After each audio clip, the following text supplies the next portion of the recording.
নমস্কার বন্ধুরা, আমাদের এই সেগুন কাঠের খাটটায় কালকে আপনাদের দেখিয়েছিলাম ফিটিং হচ্ছিল। আজকে খাটটাতে হাইড্রোলিক্স ফিটিং হচ্ছে। এতে হাফ হাইড্রোলিক্স ফিটিং হবে। তো হাফ হাইড্রোলিক ফিটিংয়ের কাজ চলছে। হাফ হাইড্রোলিক মানে একটা বোর্ড, সিঙ্গেল বোর্ড হাইড্রোলিকের মাধ্যমে উঠবে এবং এই বোর্ডটা ফিক্স থাকবে। দেখুন, এগুলো স্ক্রু দিয়ে টাইট করে নেওয়া হয়েছে এবং এই হাইড্রোলিকটা লাগবে শুধু পাম্প। এখানে আপনি হাইড্রোলিক ফিটিংয়ের কাজ চলছে। ফিটিংয়ের পর আমি আপনাদের দেখাচ্ছি এটা কীরকমভাবে হয়। তো খাটে হাইড্রোলিক ফিটিং হয়ে গেছে।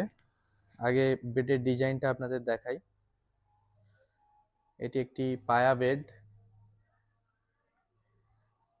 পায়া দিয়ে টন করে করা এবং সলিড বক্স খাট সিপি সেগুনের।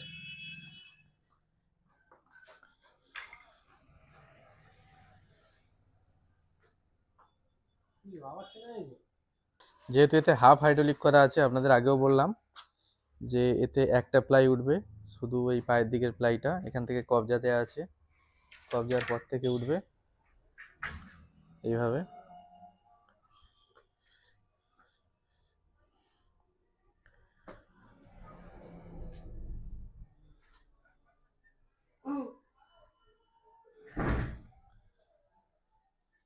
চলো আবার।